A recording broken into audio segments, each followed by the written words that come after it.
Hello, I'm Marla D, creator of the Clear and Simple Steps that take the overwhelm out of organizing and make it so much simpler. Today, I want to talk to you about organizing your year. Yes, we can use the Clear and Simple Steps for time as well as for stuff. And when we think about organizing the year, whether it's the year after your birthday or it's the new year, and you think about everything that you want to be doing in the year ahead, it can be exciting and it can also be overwhelming. Where to start? Most of us just never get around to creating a plan for the new year because it feels like it's a little bit too much. So, we're going to use the clear and simple steps of See It, Map It, Do It to organize your year and create a one-page master map. Wouldn't that feel amazing? That gives you clarity on all the pieces you need the most. So, See It stands for take a look at where you've been, map it, make a plan for where you want to go, and do it, take the steps to get there. See it for your year. We want to just look back at what's happened. And I know that that can be mm, a little overwhelming, sometimes emotional to do. So, what I'm going to encourage you to do is to set aside just a couple of hours to go through this process and make this time that you can spend with yourself where you can focus on what's really going on inside of you because it can be emotional. And so I want you to be free of distractions. But you know, there's 365 days in the year.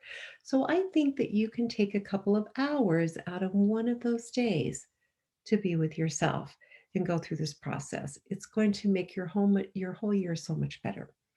The easy way to go through the See It step is just take your favorite tool for writing. So, whether that's a notebook and pen or your computer, here's some questions that you can ask.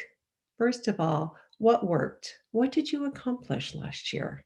Because I know you accomplished important things. That's always the case. And we want to start with what worked. Then, what can you celebrate from last year? I would imagine something wonderful happened amidst all of life on life's terms. So, what can you celebrate?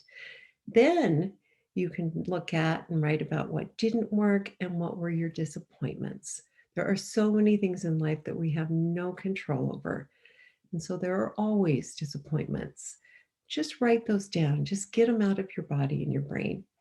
And then last, and I think most important, what did you learn from last year? What did you learn about yourself?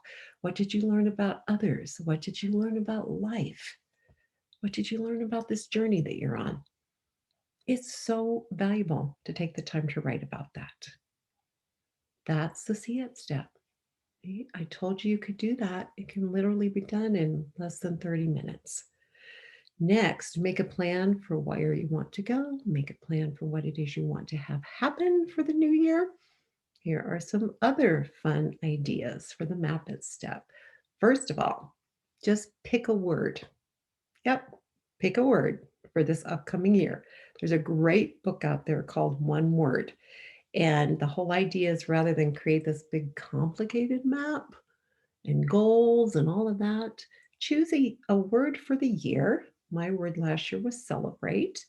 And just notice all year long how that word shows up in your life.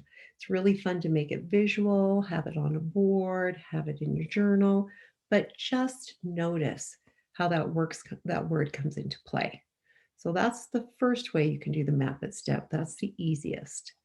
Next, how about just identifying what are your three most important core values for this year coming up? And then write a single sentence about those values.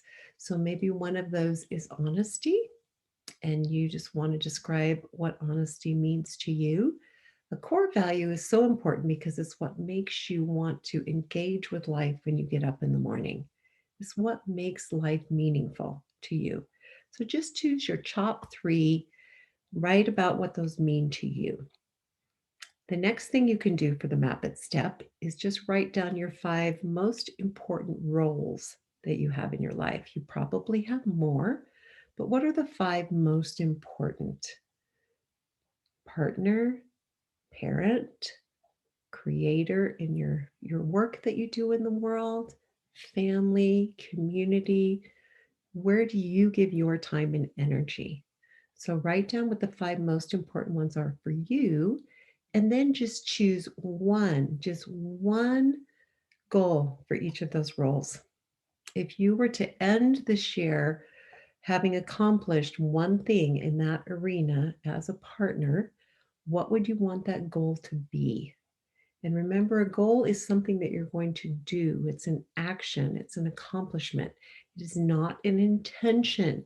Being more loving is an intention. How are you going to show that you're being more loving?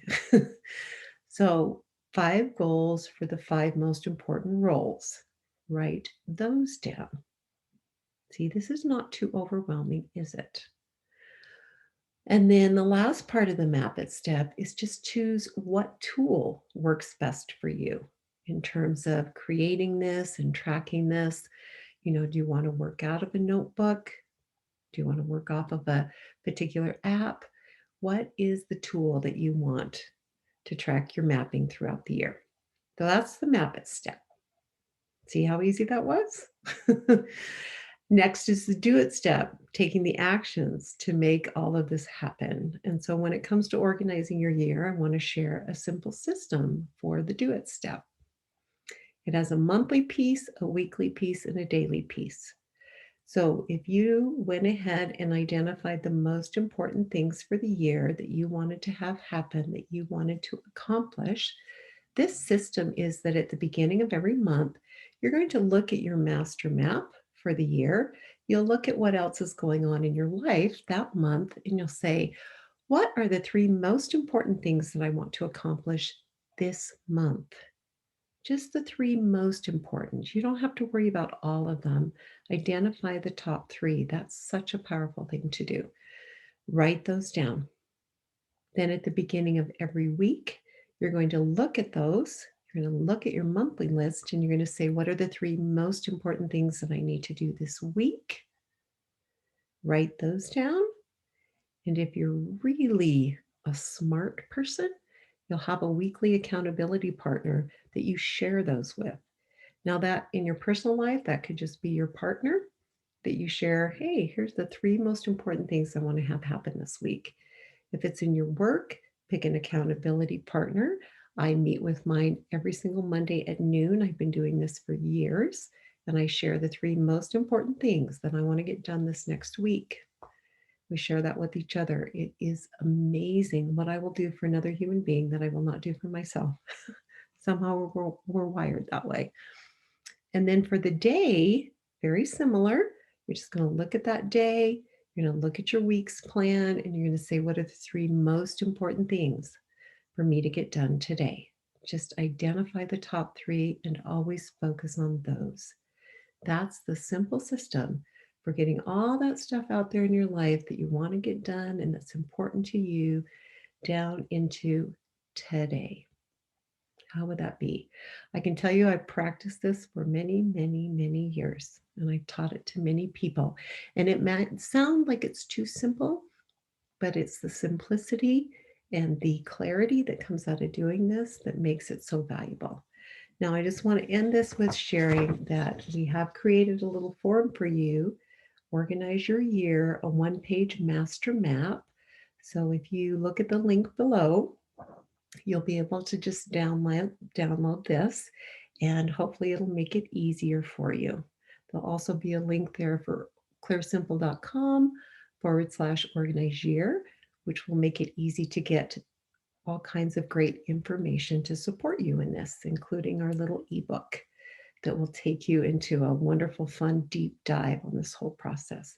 But you now have everything you need to go ahead and do this for yourself, the see it, map it, and the do it steps to organize your year, because this is the most important relationship that you have is the one with yourself. And you are the only one that can take this time. You're the only one that can decide what it is you most want for the year. If you were going to take a 2-day road trip, you would take the time to go through and create a map. So remember, all you're doing is a plan for what it is you want. If life changes things along the way, that's just fine. But it's going to give you clarity and focus and more joy by doing this. So good luck, and I'd love to hear from you, and I'll talk to you soon.